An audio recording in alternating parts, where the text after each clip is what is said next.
परिस्थितियां विपरीत होती हैं, लेकिन विपरीत परिस्थितियों में भी सकारात्मक सोचिए और विपरीत परिस्थितियों में सोचिए। एक आदमी का नए घर का गृह प्रवेश था और गृह प्रवेश की बड़ी जोरदार तैयारियां थी। नया घर बनाया था, नई कोठी बनाई थी, नया पैसा कमाया था, बड़ी शानदार आलीशान गृह प्रवेश का कार्यक्रम रखा था। बाहर से भी करीब 1000 लोग आए हुए थे और 5000 लोगों का खाना रखा हुआ था। अगले दिन सुबह गृह प्रवेश का कार्यक्रम था और रात भर भट्टियां चल रही थी, 8-8 तरह की मिठाइयां बन रही थी।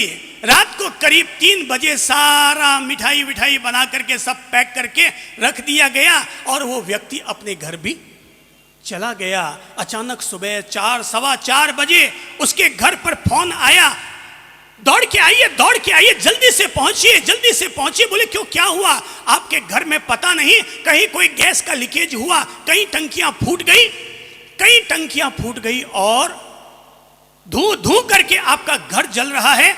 वो व्यक्ति कार में सवार हुआ, वहां आया, दमकलें आ गई, आग बुझाई जा रही थी, पर वो अपना सहज शांति से खड़ा है। सूर्योदय भी हो चुका है, पूरा मोहल्ला लोगों से भर चुका है, लोग उसे सांत्वना दे रहे हैं, भाई साहब अब चिंता मत कीजिए, जो हो गया सो हो गया। उसने कहा चिंता की कोई बात नहीं है, मैं तो ईश्वर को धन्यवाद दे रहा हूं कि प्रभु जो करता है सो अच्छा ही करता है। अरे प्रभु जो करता है सो अच्छा करता है, बस ये सोचकर मैं तो प्रभु को धन्यवाद दे रहा हूं। लोगों ने कहा इसमें कौन सा अच्छा हो गया? अरे तेरा घर जल गया, इसमें कौन सा अच्छा हो गया? उसने कहा बिल्कुल अच्छा हो गया। अरे घर तो जलने का योग था, पर जो आग आने वाले कल को लगने वाली थी वो आग एक दिन पहले लग गई। मैं तो ये सोच करके खुश हो रहा हूं कि जो आज आग लगी है, अगर यही आग 2 दिन के बाद लगती तो मैं और मेरा पूरा परिवार जल करके भस्म हो जाते। अरे आग लग गई, मकान तो फिर बना लूंगा, हम जल जाते तो फिर कहां से हम लोग वापस आते। मकान अगर जल गया कोई चिंता नहीं, विपरीत वातावरण बन जाने पर भी आदमी के द्वारा वहां पर अपने मन में धैर्य और शांति रखने का नाम है सकारात्मक सोच। अगर आप अपने परिवार में हैं तो मैं कहूंगा भाई आपके करियर के लिए भी सकारात्मक सोच फलदायी होगा, आपकी फैक्ट्री को चलाने में भी सकारात्मक सोच फलदायी होगा। आज अगर व्यापार में घाटा भी लग रहा है, प्लीज सकारात्मक सोचिए और इस विश्वास के साथ फिर अपने आप को बढ़ाने का प्रयास कीजिए। आज घाटा लग रहा है तो क्या हुआ, प्रकृति का धर्म है परिवर्तन, कल वापस फायदा भी हो जाएगा। ये सोचते हुए आप अपने मन को ठीक कीजिए और मन को ठीक करके अपने करियर की तरफ बढ़ जाइए। अगर आप अपने परिवार को भी देखते हैं तो परिवार में देरानी जेठानी, सास बहू, मम्मी पापा, बच्चे।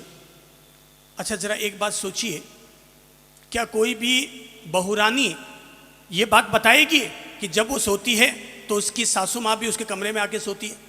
कोई है? नहीं। सासू अलग सोती है, बहू अलग सोती है। देरानी जेठानी दोनों का कमरा अलग अलग, देरानी जेठानी दोनों के बच्चे अलग अलग, देरानी जेठानी दोनों के कमरे अलग अलग, देरानी जेठानी दोनों की ड्रेस अलग अलग, देरानी जेठानी दोनों के गहने अलग अलग, सब चीजें अलग अलग है। आपके मम्मी पापा भी अलग अलग, पीहर भी अलग अलग, पर आप दोनों ताज जिंदगी के लिए सगी बहनों से बढ़कर हो सकते हैं अगर बीच में एक चीज को जोड़ लिया जाए और वो है सकारात्मक सोच। वो है सकारात्मक सोच। आज अगर आप भाई भाई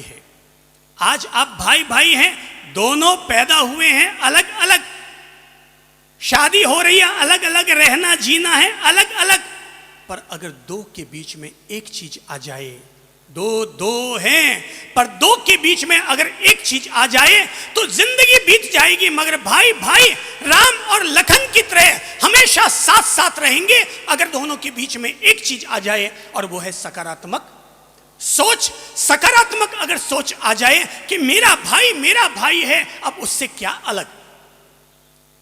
जब कैकेयी ने वर मांग लिया था राम के लिए 14 साल का वनवास और भरत के लिए राज्याभिषेक, तो राम ने कहा था भरत से और अपनी माता कैकेयी से भी कहा था कि माते, अगर आप कहते कि भरत के लिए राज्य सौंपना है, मैं 1 मिनट के लिए सौंपने के लिए तैयार हो जाता।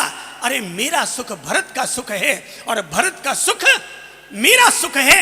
एक भाई का सुख दूसरे भाई का सुख है और दूसरे भाई का सुख एक भाई का सुख है। जहां पर सकारात्मकता रहेगी, पॉजिटिविटी रहेगी, वहां पर भाई भाई का सुख एक सुख होता है। लेकिन नेगेटिविटी आते ही सगे भाई, एक खून, एक आत्मा, एक प्राण, एक माँ बाप, लेकिन फिर भी जुदा जुदा हो जाते हैं।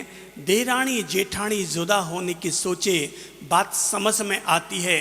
खून अलग अलग अलग घर से आई है, अलग अलग मान लेकर आई है, पर सगे भाई, एक माँ बाप का खून।